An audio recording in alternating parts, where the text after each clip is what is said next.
Hey guys, it's your boy, Ballface 8020, back again with another great commentary. So, some film reviews tonight, or this morning, wherever it is for you. I'm trying to think, where do I start this? All right, well, we'll start with the film that I just watched yesterday. It's called Anora. You may have heard of it. I had seen like a lot of various stuff about it, about this film. Like, I don't know if it was the first on YouTube or what. I guess I had some stuff in my recommendeds, like about explaining the film. I watched the trailer. It was like a while ago. It was like months ago. It didn't look very interesting. But I do think that the girl, Mikey Madison, is really cute. She's not hot. She's not beautiful. She's cute. She's what you would call ugly pretty. And she kind of looks like a combination of Sydney Sweeney and Michelle Trachtenberg. But it works. I would say you see a lot of her body in this film. She's got a good body overall, but you'd like to see a little bit more of an ass there. But still, I mean, she's again not beautiful, not really hot, but you could say she's kind of hot. She's pretty. She's pretty. I think she's my type.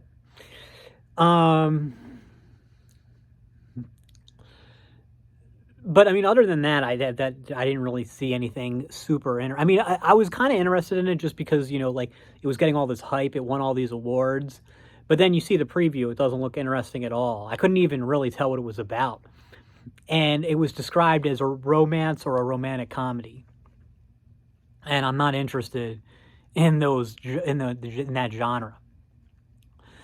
And so that's why I hadn't really actually gone and watched it. But I finally did yesterday. I just, was still looking for work, so I got a lot of downtime during the day. I finally watched it. I'm not sure why it popped into my head, and it's pretty good. You can definitely tell like why it won all these awards. I don't really want to like give too many spoilers, but the thing is, it's often described as a romantic comedy. It's not. It's not either of those things, and based on I didn't know what to think, because you see some stuff that it says it's a romantic comedy, but then I see stuff that it's like really depressing or like really dark and weird. I don't know if it was dark. I didn't find it depressing. I guess some people could, but basically the film is, so Mikey Madison is this girl named Anora. Okay, so she is American born and raised, but her grandparents and parents are like from Russia, and she grew up. Her grandmother, who I guess raised her, never learned how to speak English, so she herself speaks fluent Russian. She's a stripper in Brooklyn. And so when she speaks in English, at least, she's got this really irritating Brooklyn accent, which I mean, good. She did a good job in the actress, but I don't like the Brooklyn accent. Doesn't do it for me. So basically, the film like takes place is like two, like it's almost like two different films, like the courtship and romance part with her and this, like very immature douchebag child of a Russian oligarch, and then the second half. And the film is really, because I was watching some analysis about it, and I guess I didn't really pick this up when I was watching it, but I saw the analysis like, oh yeah, that makes sense. Basically, it's about the two different sides of her, because she's very big on, like, she says, like, she goes by Annie. Not, her name is Nora, but she goes by Annie. And like anytime somebody calls her Anora, she makes like a point of correcting it. And basically it's about like this sort of split personality. Like the personality she shows to the world is Annie, which is this like tough Brooklyn girl. And then who's, the stripper and sex worker.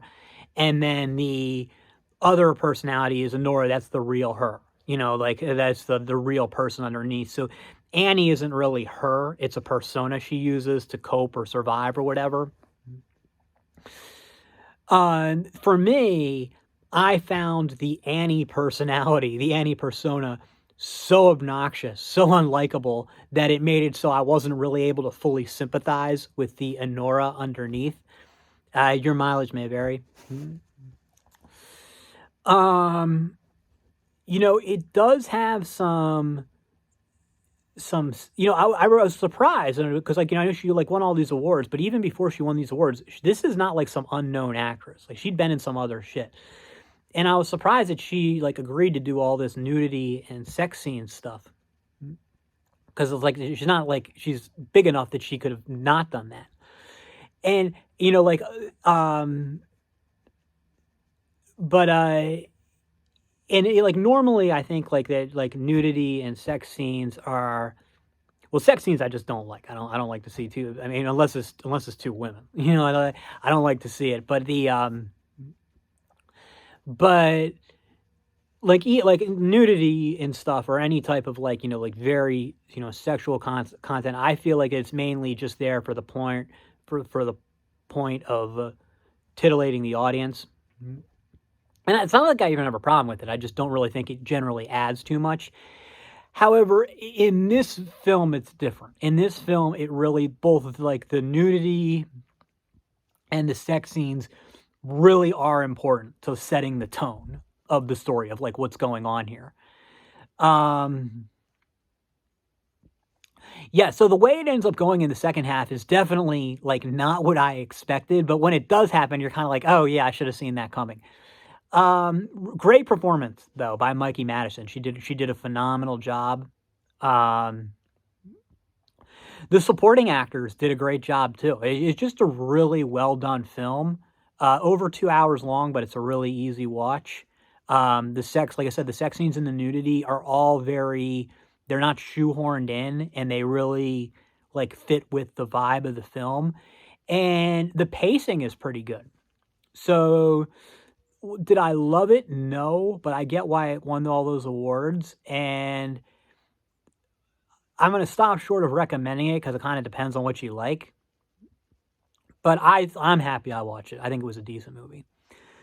Okay, so now I want to change tack here and talk about just some Western films. I've been watching some Westerns, some old Clint Eastwood stuff. And I guess what made me, I've never been a huge fan of the genre, and we'll get to that in a second. But I don't know, for some reason I saw this scene of, and I don't know if maybe I was thinking of it and it popped into my head, or if I just saw it on YouTube, I don't know, from this movie, from the movie Shane, which is like a real old school Western, a Western from the 50s. Never saw the whole movie, just tiny parts of it. However, I did read the novel. And there's this scene, you can look it up, it's just like Low Down Yankee Liar, I think is what it would be called. And where American character actor Jack Palance is playing the villains, Wilson. And it's just like, it's such a good scene, and it's really ahead of its time. Like from like the from a film from the 1952. It's just such a great scene. The film itself, from what I've seen, I didn't like, and I say this as somebody who loved the novel. I'm going on a bit of a digression here. This sometimes happens where you'll see films that are very true to the book, and yet I love the book and think the film sucks. Whereas generally I would say that when you have at least this is the only, there's plenty of movies out there based on books, and the movies are good, but that's just it. The movies are based on the books. They're not actually trying to just redo the book, like in film form. In my experience, that doesn't work. Like, that's what they tried to do with Shane, and I don't think it worked.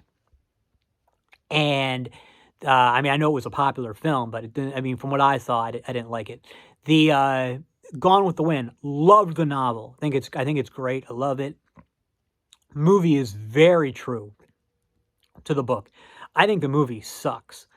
To Kill a Mockingbird, very true to the novel. Loved the novel. Movie sucks.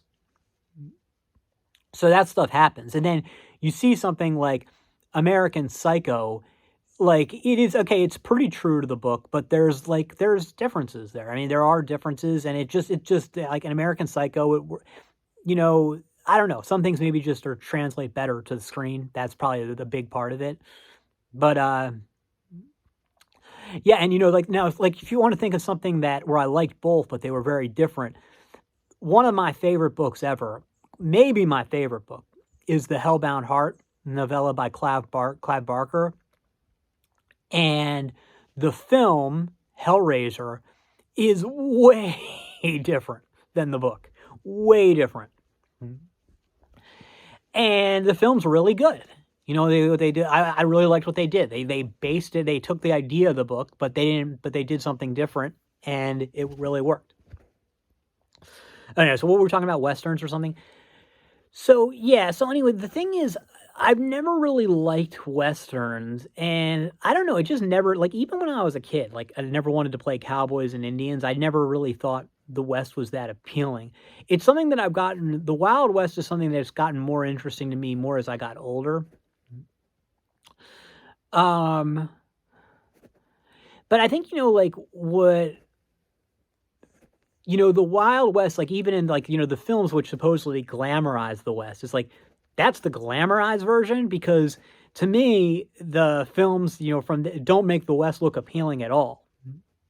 They make it look extremely boring. And if you see Western films, which you'll see over and over, like a recurring theme, is people just sitting around doing nothing.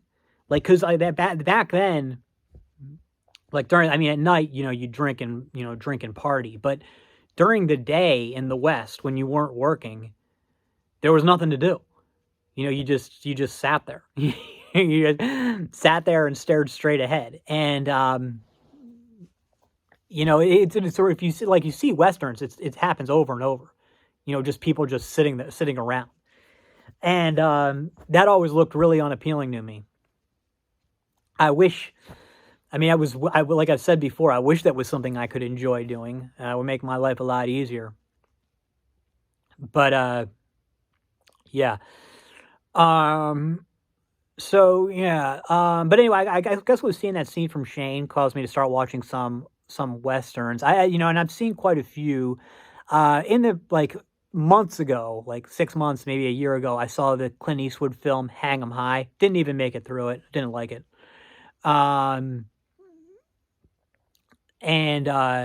However, before I saw that, I did see one that I did kind of like, which was Clint Eastwood in High Plains Drifter. That was pretty good. That was pretty good. So it wasn't great, but it was that one I could see the appeal of. But then I went to and watched his film The Outlaw Josie Wales, and it was okay. It definitely dragged a little by the end. I didn't make it through it. That one was okay. It wasn't great, but it was okay. But the ones that I think maybe the one he's the most hyped one is A Fistful of Dollars and A Few Dollars More. I think there might even be a third. So I saw at least parts of the first two. I didn't make it through either of them. They sucked. Those films fucking blew. I don't know what people see in them. It's just they're just so boring. And I think with Westerns, it's often more about, first of all, you have to, Westerns' heydays was in the 70s, when I think people had much longer attention spans. But there was also the whole Western genre is kind of a boomer thing. So that's part of it too.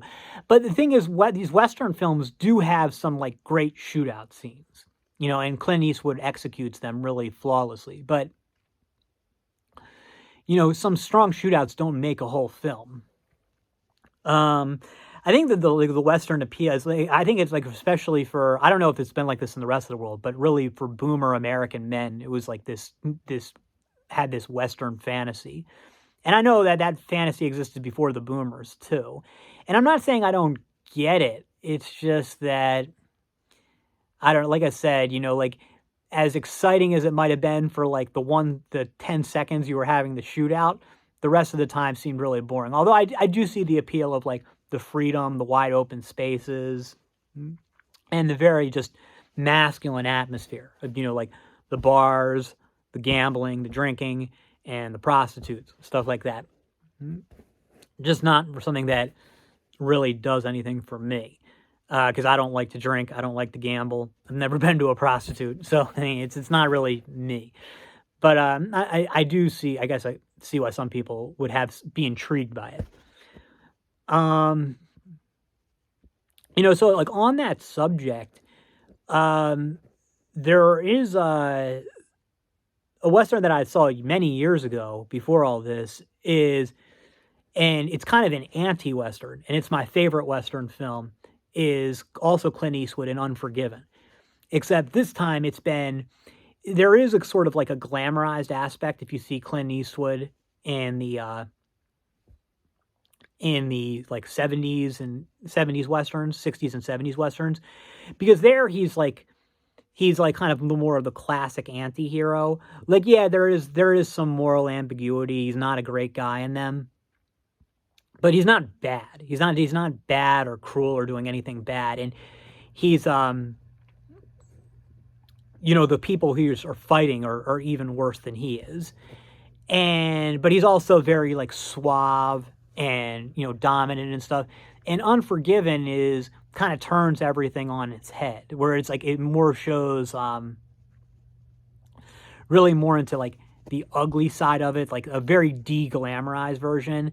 And Clint Eastwood's character in this one is like, yeah, he's still an anti-hero, but he's like a much darker anti-hero. He is not a good guy. And Morgan Freeman, who does a great job in it, is not a good guy either. And it's just a great performance by, Morgan Freeman has a good performance, but it's kind of in the background. But great performance by Clint Eastwood in it. Great performance by the guy who was playing the Schofield kid, which I guess he was never in anything else, which I thought he was really good. He could have been in other stuff. Really good performance by Gene Hackman. One of his strongest performances. That's a great film. I saw that well before I had any interest in Westerns. And for that one, that one really works. And it's probably the most realistic, view of the West, like the whole West, or commentary on the Western genre that you'll ever see. So I would definitely strongly recommend that one. Do I have anything else to say? Nope, nothing comes to mind. That's all for now. See you in the next.